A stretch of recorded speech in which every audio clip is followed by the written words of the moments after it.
हे good evening everyone, कैसे हो आप सब। आई होप आप सब अच्छे होंगे।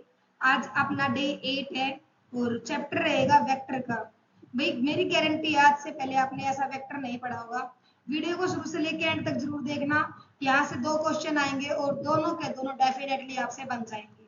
तो ज्यादा डिले नहीं करेंगे, चलो शुरू करते हैं अपने चैप्टर को। तो मेरे पास यहाँ पे वेक्टर की डेफिनेशन क्या है। A quantity that has magnitude as well as direction is called a vector। इसका मतलब क्या है, एक ऐसी क्वांटिटी जिसकी डिस्टेंस भी हो कुछ और कुछ डायरेक्शन भी हो। जैसे ये पॉइंट है, ये इस डायरेक्शन में जा रहा है और कितना गया है, मान के चलो 5 मीटर गया है, तो मेरे पास उसकी डायरेक्शन भी है और मेरे पास उसका डिस्टेंस भी है। तो जहां डायरेक्शन और डिस्प्लेसमेंट दोनों होगा, मतलब वो टर्म क्या होगी, मेरे पास वेक्टर होगी। डन। बात करते हैं पोजीशन वेक्टर की कि पोजीशन वेक्टर क्या होता है। अब पोजीशन वेक्टर क्या होता है, ये कोई वेक्टर है मेरे पास, देखो ये कोई वेक्टर है और इसके मेरे पास यहाँ पे दे रखी है 2 1 3। मतलब ये एक्स एक्सिस में 2 मीटर गया, कोई भी आप क्वांटिटी ले सकते हो, मीटर सेंटीमीटर। ये वाई में 1 चला और जेड में कितना चला 3। और ये मेरे पास क्या है, ओरिजिन, और इसके मेरे पॉइंट क्या है 0 0 0। तो पोजीशन वेक्टर कुछ नहीं होता, रियलिटी में डिस्टेंस होता है, कहां से, ओरिजिन से। और ये हम सबने पढ़ा है। अगर मैं यहाँ पे ये ले लूं, अगर मैं यहाँ पे ये ले लूं एक्स वाई एंड जेड, ये x, ये y और ये z, तो मेरे पास क्या बनेगा डिस्टेंस फॉर्मूला, x माइनस 0 का स्क्वायर y माइनस 0 का स्क्वायर प्लस z माइनस 0 का स्क्वायर और अंडर द रूट, यही बनेगा। तो यहां से आएगा x square y square Z square. ये जो निकल के आएगा इसी को क्या बोला जाता है, पोजीशन वेक्टर। क्या बोला जाता है, पोजीशन वेक्टर ऑफ, इसका कोई भी नाम दे दो आप, position vector of A. Done. अब जो मेरे पास ये निकल के आए इसी को क्या बोला जाएगा, सेकंड, ये होता है मैग्नीट्यूड। क्या होता है, मैग्नीट्यूड। इसी को क्या बोला जाएगा, मैग्नीट्यूड। डन। क्योंकि मैग्नीट्यूड सेम ऐसे ही निकलता है। देखिए डायरेक्शन कोसाइन और डायरेक्शन रेशो क्या होते हैं। अगर कोसाइन पता करनी है तो सबसे पहले आपको डायरेक्शन रेशियो पता होना चाहिए। डायरेक्शन रेशियो, डायरेक्शन रेशियो क्या होता है। अब डायरेक्शन रेशियो क्या होता है ना, जो कंपोनेंट होते हैं, component of X Y Z, X Y Z के कंपोनेंट ही क्या कहलाते हैं, डायरेक्शन रेशियो। नहीं आया समझ में, 2i 3j plus 4k, x Y Z बोल लो, या मैंने आई जे के लिख दिया, कोई फर्क नहीं है। ये 2 है 3 है 4 है, मतलब x का कंपोनेंट 2, y का 3 और z का 4। तो मेरे पास जो 2 है 3 है और 4 है, यही मेरे पास क्या होते हैं, डायरेक्शन रेशियो। यही मेरे पास क्या होते हैं, डायरेक्शन रेशियो। अब बात करते हैं डायरेक्शन कोसाइन क्या होता है। फिर ये मेरे पास है, ये है मेरे पास, डायरेक्शन कोसाइन निकालनी है मेरे को इस वेक्टर के। तो ये वेक्टर इसके साथ क्या बना रहा है, अल्फा एंगल, एक्स एक्सिस के साथ। फिर वाई एक्सिस के साथ क्या बना रहा है, मान के चलो बीटा एंगल, और इसके साथ क्या बना रहा है, गामा एंगल। अगर इसको कोसाइन की फॉर्म में लिखना तो कैसे लिखोगे, cos alpha cos beta cos gamma, यही होते हैं डायरेक्शन कोसाइंस। अब इसको हम नाम क्या देते हैं, ये एल, ये एम, ये एन। अगर वो आपसे एल निकलवाना चाह रहा है तो मेरे पास क्या हो जाएगा, यहाँ पे ए अपॉन आर, आर मतलब ये इस तरीके का पोजीशन वेक्टर और इस तरीके का component, M B upon R and N C upon R. तो ये होते हैं मेरे पास डायरेक्शंस कोसाइन। आई होप आपको अब चीजें क्लियर हैं। पूरी की पूरी एनसीईआरटी का निचोड़ है ये, आप चेक कर लेना, एक पॉइंट भी इधर से उधर नहीं मिलेगा आपको।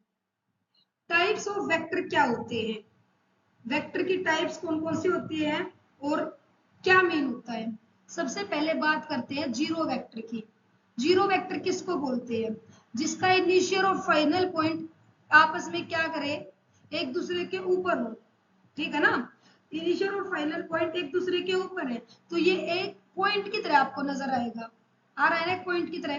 तो ये जो होता है ना, इसका मैग्नीट्यूड जो होता है, ये वेक्टर मान लो ए वेक्टर जीरो वेक्टर, ये जो ए वेक्टर ये जीरो वेक्टर है, तो इसका जो मैग्नीट्यूड होगा ना वो कितना होगा, जीरो। अगर किसी चीज का मैग्नीट्यूड जीरो है तो आप बोलोगे मैम वो तो चला ही नहीं, है ना, वो तो चला ही नहीं, तो फिर इसका मतलब उसकी डायरेक्शन भी नहीं है, नहीं, उसकी कोई ना कोई डायरेक्शन होती है, वो फ्री डायरेक्शन होती है।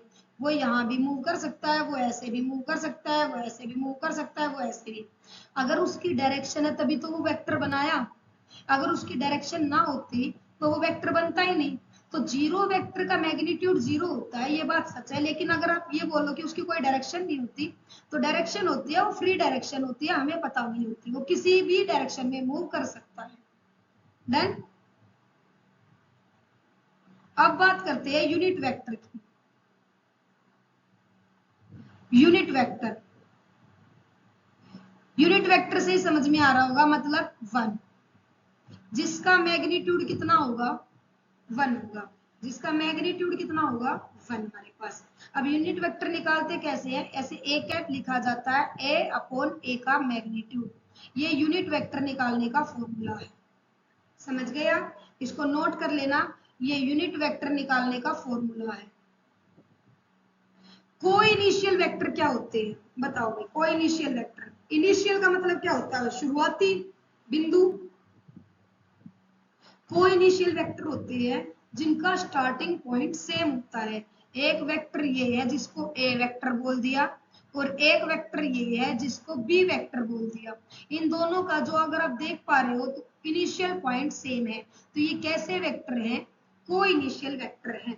अब बात करते हैं कोलिनियर, यहां से क्वेश्चन आने के चांसेस हैं, अगर क्वेश्चन कहीं से आने के चांसेस हैं टाइप से, तो वो कोलिनियर से ही है, ठीक है। देखो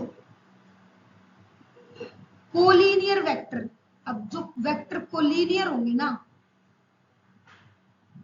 वो वेक्टर पैरेलल भी होंगे, पैरेलल वेक्टर भी होंगे, मतलब ये दोनों इक्वल होते हैं, सेम होते हैं, कोलिनियर भी और पैरेलल भी। अब पैरेलल वेक्टर में टू कैटेगरीज होती हैं, एक होता है लाइक वेक्टर, एक होता है अनलाइक वेक्टर। लाइक वेक्टर किसको बोलेंगे और अनलाइक वेक्टर किसको बोलेंगे, ये कोई है ए वेक्टर और ये कोई है बी वेक्टर। तो ये वेक्टर क्या ना, आपको करना क्या है, इसकी टेल से इसकी टेल को मिलाना होता है, मतलब ये सेम डायरेक्शन में, आप ऐसे समझो ये सेम डायरेक्शन में, जब टेल से टेल मिलाएंगे तो ये ऐसे नहीं बनेगा, ऐसे बनेगा। तो इनके बीच में एंगल कितने डिग्री का, 0 डिग्री का। जब एंगल बीच में 0 डिग्री का होगा तो वे कैसे वेक्टर होंगे, लाइक वेक्टर। और अनलाइक कब होंगे, जब उनके बीच में 180 डिग्री का एंगल होगा, कैसे, एक ये है और एक ये है। अब हमें अब भी टेल से टेल मिलानी है, एक ये है और एक ये है, टेल से टेल मिलाओ तो ये कुछ इस तरीके का आपको बनता दिखेगा। ये यहाँ से टेल मिलाई तो ये जो एंगल बना ये 180 डिग्री का बना। तो ये भी कैसा है, तो पैरेलल, पर कैसा पैरेलल है, अनलाइक पैरेलल, मतलब इनके बीच में एंगल कितने डिग्री का बन रहा है, 180 डिग्री का, ठीक है। क्वेश्चन आपसे क्या पूछेगा वो मैं बताती हूँ आपको, क्वेश्चन क्या पूछा जाएगा आपसे। क्वेश्चन आपसे पूछा जाएगा if A and B vector are parallel to each other then find the, कोई भी आपसे एक पॉइंट निकलवा लेगा, कैसे। सबसे पहले सुनो, जब भी दो वेक्टर आपको पैरेलल बोल दे, पैरेलल कि ए और बी वेक्टर पैरेलल है और कुछ आपसे निकलवाना चाहे, जब भी वो पैरेलल होंगे, ध्यान से सुनना भाई, जब भी वो पैरेलल होंगे तो दे आर आल्सो प्रोपोर्शनल, तो वे क्या होंगे, प्रोपोर्शनल भी होंगे।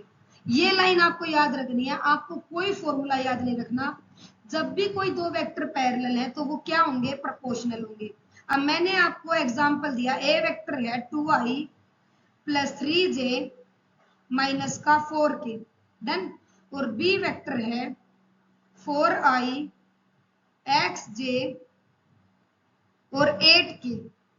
तो मेरे पास प्रोपोर्शन क्या होते हैं, 2/4, 3/x और 4/8। ये मेरे पास इक्वल होंगे, ये मेरे पास क्या होंगे, इक्वल होंगे। तो ये कितना आया 1/2, ये यहां से कितना आया 1/2। तो क्या आप x की वैल्यू नहीं निकाल सकते, आप बोलोगे x कितना आ जाएगा 6।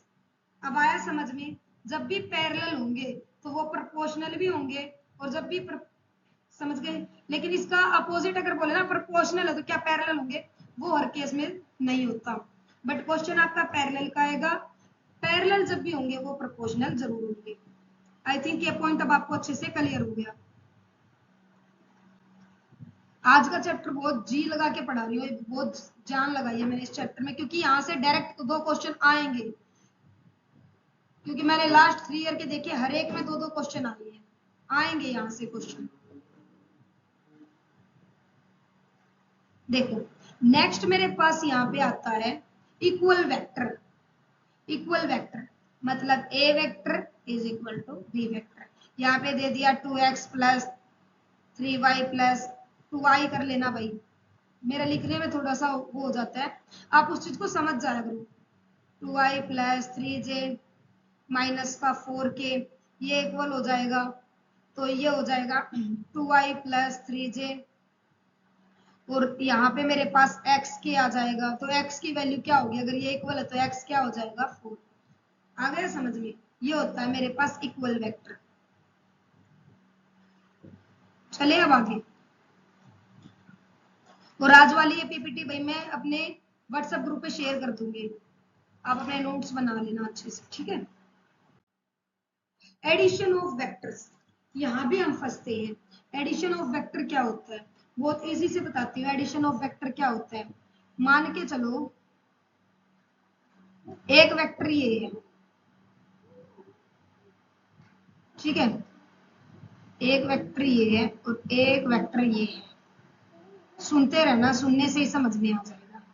ये है, ये है, ये है, ये ए वेक्टर, ये बी वेक्टर, ये सी वेक्टर। सुनते रहना बस। मेरे पास ये इनिशियल पॉइंट है, आ गया, ये मेरे पास इनिशियल पॉइंट, ये मेरे पास final point. Addition of vector क्या होती है, आपको सिर्फ और सिर्फ क्या ना, कहीं से भी किसी को भी चला लो, आप यहाँ से चलना शुरू करो, चाहे यहाँ से चलना शुरू करो, चाहे यहाँ से चलना शुरू करो, जैसे वो चल रहा है, जैसे आप चल रहे हो वो लिखते जाओ। आप पहले ऐसे चले, आप ऐसे चलोगे क्योंकि आपको वहां पहुंचना है, और ये डायरेक्ट पहुंच रहा है, तो सी वेक्टर किसके इक्वल हो जाएगा, ये ऐसे चले ए वेक्टर, फिर ऐसे चले बी वेक्टर। मान के चलो ये आपको समझ नहीं आया, इसको एक तरफ छोड़ो, दोबारा शुरू करो। आपको यहां से यहां पहुंचना है, समझ रहे हो ना। या फिर एक काम करो, अब की बार पॉइंट चेंज कर देती हूँ, ये तो मैंने बता दिया ना, थोड़े से पॉइंट चेंज कर देती हूँ। देखो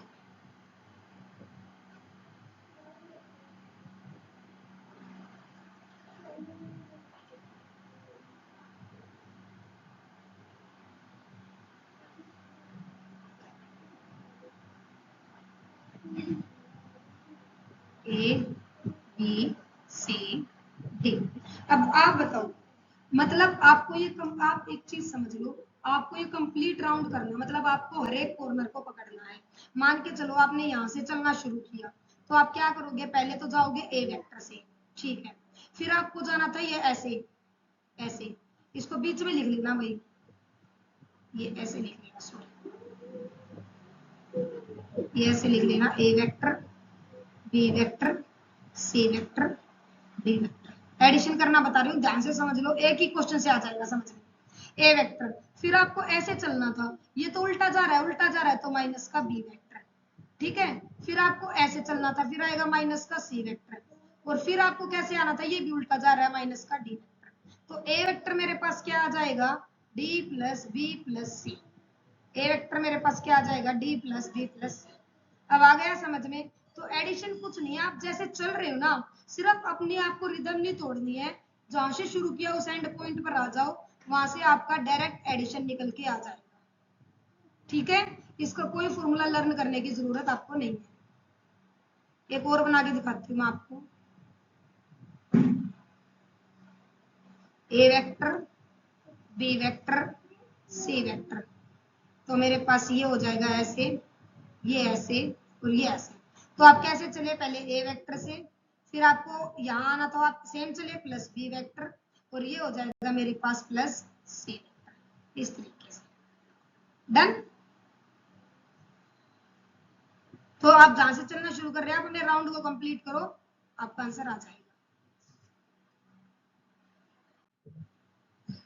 ये क्या है, scalar product of two vector A and B having angle theta between them.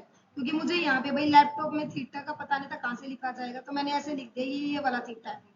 ठीक है, scalar product of two vector मतलब ये वाली प्रोडक्ट, जब डॉट प्रोडक्ट निकालेंगे तो यहां से मेरे पास ए और बी, ये कोई दो स्केलर क्वांटिटी आएंगी।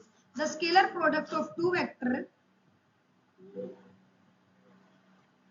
Having angle theta between them, और उनके बीच में एंगल कितना है, थीटा। सुनो ध्यान से, ये है ए वेक्टर, ये है बी वेक्टर, और इनके बीच में कोई एंगल है थीटा। तो वो लिखा कैसे जाएगा, A dot B, A magnitude B magnitude cos theta. तो ये मेरे पास होता है ए डॉट बी की डॉट प्रोडक्ट। यहां से पूछा क्या जाएगा आपसे, यहां से आपसे कोस थीटा पूछा जाएगा। एंगल कैसे निकालोगे, ए वेक्टर डॉट बी वेक्टर, ए मैग्नीट्यूड बी मैग्नीट्यूड। तो ये मोस्ट इंपॉर्टेंट है भाई, इसको याद कर लेना कि थीटा का फॉर्मूला कैसे निकलेगा। डन। क्वेश्चन करो भाई, अगली बार मैं क्वेश्चन भी लेके आई हूँ बीच में, बताओ कैसे करोगे। यूनिट वेक्टर निकालना है, जल्दी बताओ कैसे निकालोगे। 1 मिनट तुम्हारे पास, जल्दी से इसका यूनिट वेक्टर निकालना बताओ मुझे कैसे निकालोगे।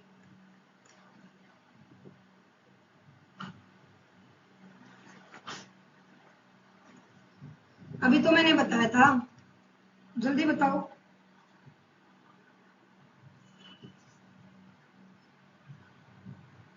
Find the unit vector in direction of the sum vector a to a and b। a vector मेरे पास क्या है, a वेक्टर मेरे पास है 2i 2j माइनस का 5k। b वेक्टर क्या है 2i प्लस j प्लस का 3k। तो ऐड कर दो इनको, सम करना है ना इनका। तो 2i प्लस 2j माइनस का 5k प्लस, जैसे करते हैं वैसे ही कर दो, 2 प्लस 2 4i और 2 प्लस 1 3j और माइनस का 5 प्लस का 3 माइनस का 2k। तो ये निकल के आ गया मेरे पास। अब इसको साफ कर दूं, समझ गए ना। अब इसका मुझे क्या निकालना है, ये जो टर्म मेरे पास निकल के आई ना, इसका मुझे यूनिट वेक्टर निकालना है। तो ये यूनिट वेक्टर क्या हो जाएगा, इसका मैग्नीट्यूड निकाल दो। मैग्नीट्यूड क्या आएगा 16 प्लस 9 प्लस 4, कितना आया √29, √29। तो 4/√29 आई, 3/√29 जे और माइनस का 2/√29 के। ये आ जाएगा आंसर। समझ गए। नेक्स्ट क्वेश्चन आप करके दिखाओ मुझे जल्दी से, 2 मिनट का पॉज दे रही हूँ मैं आपको, जल्दी से बताओ इसका आंसर क्या आएगा।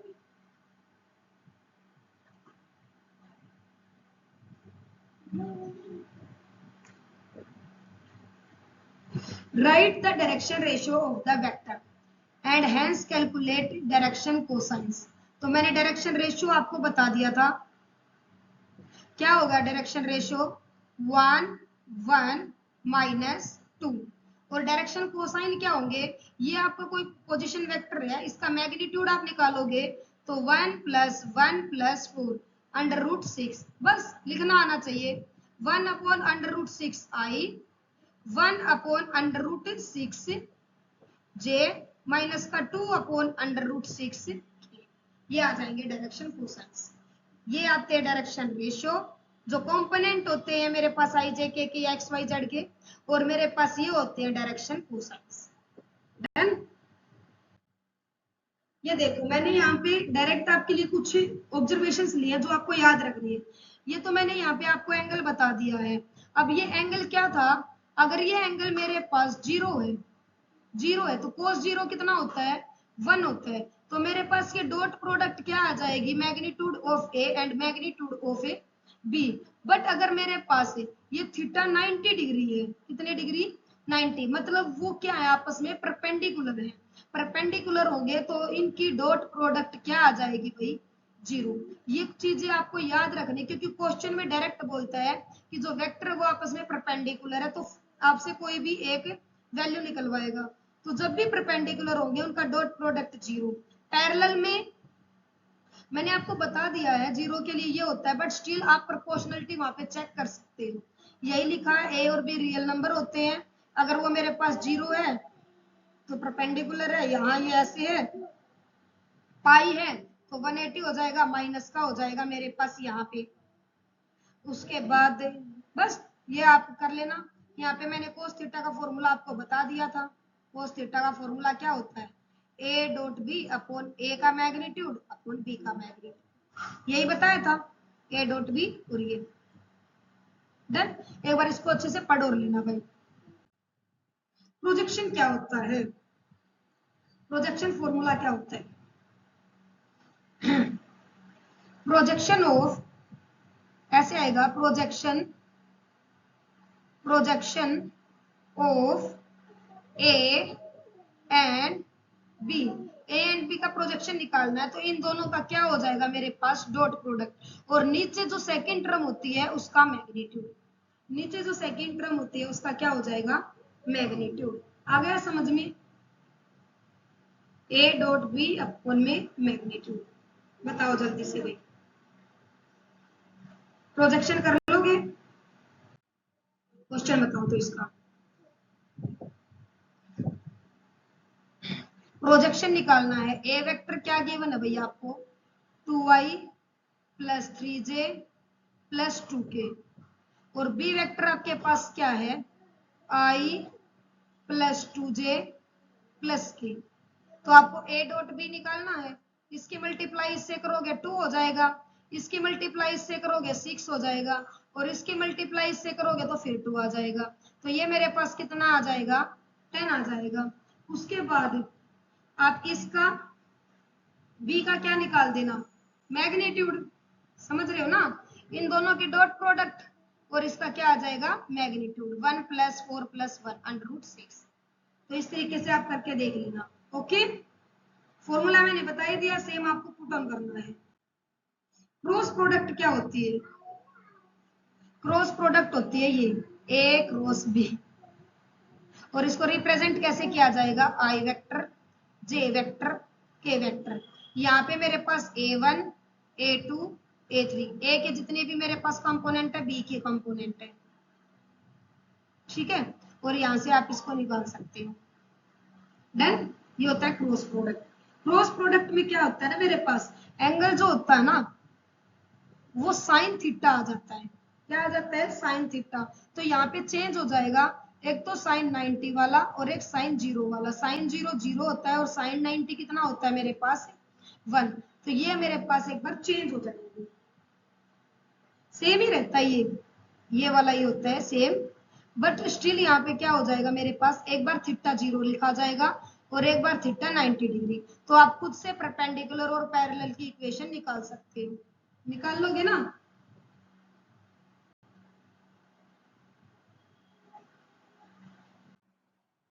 लीनियर कॉम्बिनेशन क्या होता है, लीनियर कॉम्बिनेशन होता है, ये मेरे पास, सॉरी ज्यादा मोटा हो गया, एक्चुअली में आज मैं नीचे बैठ के वीडियो बना रही हूँ तो मुश्किल हो रहा है लिखना। ये हो गया मेरे पास x y z, एक ये प्लेन एक ये प्लेन एक ये प्लेन। ध्यान से सुनना, कंपोनेंट फॉर्म, इसी को क्या बोला जाता है, लीनियर कॉम्बिनेशन, लीनियर कॉम्बिनेशन। जब भी मेरे पास 3 वेक्टर हैं, ए vector, B vector, C vector, जो सेम प्लेन में लाई कर रहे हैं, तो कोई भी एक वेक्टर इक्वल होगा बाकी 2 वेक्टर के सम के, बट साथ में मल्टीप्लाई किसी स्केलर की, जैसे एक्स बी और वाई सी। सी का बोल सकते हो आप, सी जो होगा वो बाकी दो के स्केलर मल्टीप्लाई के सम के इक्वल होगा। तो मेरे पास कौन बचा, सी है ना, तो मेरे पास बचा यहाँ पे ए और बी, ए और बी। तो ये हो सकता है lambda of A plus mu of B, इस तरीके से इसको लिखा जाता है। ये होता है लीनियर कॉम्बिनेशन, समझ गए। जब भी मेरे पास 3 वेक्टर सेम प्लेन में लाई कर रहे हैं, तो इस तरीके से आप उसको रिप्रेजेंट कर सकते हैं। ये आ गए भाई आपके एग्जाम्स के क्वेश्चन। तो जल्दी से बताओ इसको कैसे करोगे। इससे बाहर क्वेश्चन ही जाएगा, मेरी 100% श्योरिटी है। मुझे भी पता है कि लास्ट की 1-2 वीडियोस में मिस्टेक हो गई, क्योंकि भाई मेरे यहाँ पे थोड़ा सा कंजस्टेड सा वर्क चल रहा है, तो समय थोड़ा सा कम था, बट स्टिल आगे जो आपको मिलेंगी वो पूरे तरीके से मुझे लगता है कि 100% आपको करेक्ट ही मिलेंगी। लेकिन भाई छोटी मोटी मिस्टेक, मैं भी यूट्यूब पे फर्स्ट टाइम आई हूँ, फर्स्ट टाइम आपको दे रही हूँ, तो मिस्टेक हो सकती है, उसको आप प्लीज इग्नोर करना। और इग्नोर करने लायक ना हो तो आप नीचे कमेंट सेक्शन में मुझे कमेंट करके बता देना। इसके अलावा एक और वीडियो आने वाली है अपनी, उसको भी थोड़ा सा सपोर्ट करना। वो कुछ नहीं, वो मेरी जर्नी के बारे में है एक्चुअल में, कि मैंने कैसे क्या क्या कंप्लीट किया है, अभी फिलहाल मैंने कहाँ से छोड़ा है, अभी फिलहाल मैं क्या कर रही हूँ। तो एक जर्नी के बारे में है, काफी मोटिवेशन मिलेगा आपको, तो उसको भी जरूर से शेयर करना। और वीडियोस को शेयर नहीं करके भाई, आप पिछली 2-3 वीडियो से फिर से आपने सपोर्ट करना बंद कर दिया। सपोर्ट करो भाई आप मिलके। देखो, if A B C are unit vector, एक एक लाइन को पकड़ो, यूनिट वेक्टर है तो मतलब ए, इसका मैग्नीट्यूड भी एक और इसका मैग्नीट्यूड भी एक। A plus B minus C, क्या मैं इसको लिख सकती हूँ A plus B is equal to C. Angle निकालना है इनके बीच का, तो दोनों तरफ क्या कर दो, मेरे पास स्क्वायर कर दो। स्क्वायर करोगे तो ये आ जाएगा अंडर रूट ए का स्क्वायर अंडर रूट बी का स्क्वायर 2a इंटू बी, और क्या लिख दिया, ये कुछ भी लिख देता, a रूट बी लिखा जाना था ना, a इंटू बी, और यहाँ हो जाएगा ये c का स्क्वायर। अब इसको सोल्व करेंगे, ये 1, ये भी 1, ये 2, a डॉट बी का formula a b cos of theta, और ये भी कितना हो जाएगा 1। तो यहाँ से मेरे पास इक्वेशन बनेगी 2 + 2a b cos of theta is equal to 1। ये 2 उस तरफ जाएगा तो मेरे पास आ जाएगा यहाँ से भाई माइनस का 1, और ये 2 इसके नीचे जाएगा तो मेरे पास इनके बीच का, ये भी तो 1 1 पुट हो जाएंगे ना, सुनो, ये भी 1 हो जाएगा, ये भी 1 हो जाएगा, तो मेरे पास यहाँ से आ जाएगा 2 cos theta is equal to -1, और cos थीटा मेरे पास क्या आ जाएगा माइनस का 1/2, जो कि कितना होता है 120। ठीक है, कितना होता है मेरे पास 120, वो आप करके देख लेना क्या आ जाएगा, तो मुझे बता देना। मेरे आंसर इसका आएगा ये वैसे। ठीक है, कर लोगे ना अब इसको। देखो जो इतना पढ़ा है उसी से क्वेश्चन आ रहे हैं। आप एनसीईआरटी बोर्ड के पी जाओ, मैं आपको कहती हूँ कि आपके 35 तक मार्क्स कहीं नहीं गए। मैं यही हूँ, मैं कहीं नहीं जा रही। मेरी एक एक वीडियो जो मैंने डाली ना भाई, एक एक वीडियो से एक एक क्वेश्चन तो जरूर मिलेगा। अगर मैं 30 वीडियो डाल रही हूँ तो 32-33 नंबर का आपका कंप्लीट है, सिर्फ इतना ही जितना मैंने पढ़ाया उससे ही। आप कुछ मत पढ़ो, कुछ एनसीईआरटी मत पढ़ो, कोई कुछ भी मत पढ़ो, तो बस कंटिन्यूटी को फॉलो करो। If the angle between the vectors then cos theta is equal to, अब एंगल आपको निकालना आता है, ये क्वेश्चन मैं नहीं करवाऊंगी, क्या करवाऊं,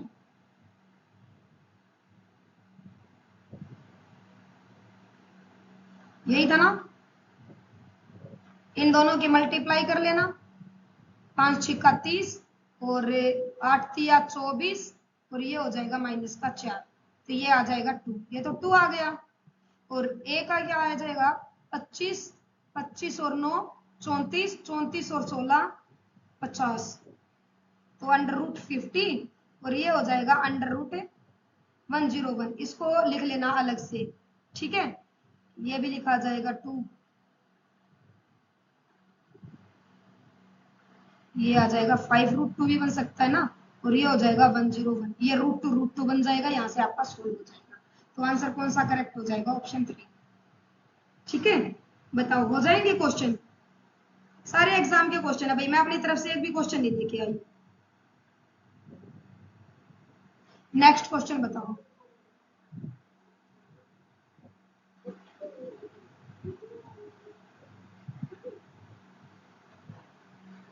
ए वेक्टर है, बी वेक्टर, पहले 3 से मल्टीप्लाई कर लो इसकी, तो ये हो जाएगा 9 6 माइनस का 3k, फिर इन दोनों को जोड़ देना, ठीक है ना।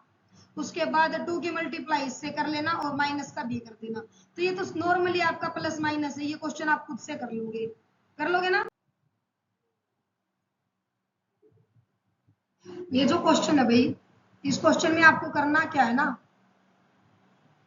इस क्वेश्चन में आपको करना है कि जो R cross B cross product C cross B, इनकी क्रॉस प्रोडक्ट इक्वल आनी चाहिए। इस क्वेश्चन में करना क्या, यहाँ से आप डायरेक्ट मेरे पास क्या करना, B माइनस C निकाल देना और वो R वेक्टर के इक्वल आएगा। B माइनस C निकाल देना, वो R वेक्टर के इक्वल आएगा, क्योंकि इसको इस तरफ लेके आएंगे, R मेरे पास है B, सॉरी,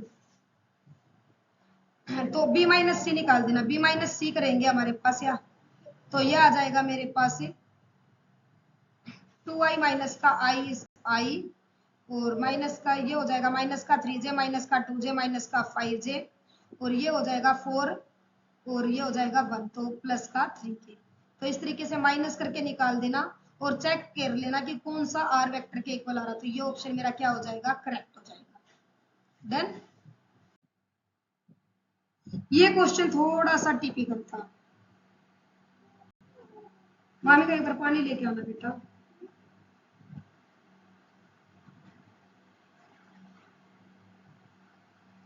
यहाँ पे मैं आपको बता देती हूँ, जब भी वर्क डन का क्वेश्चन आएगा तो फोर्सेस को आपस में ऐड कर देना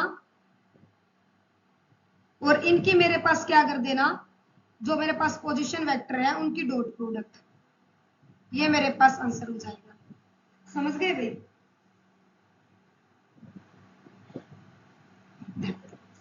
फॉर्मूला लिख देती हूँ मैं, ये इसका आंसर आप कमेंट सेक्शन में बताना, बता भी देती हूँ, हिंट सारे दे दूंगी।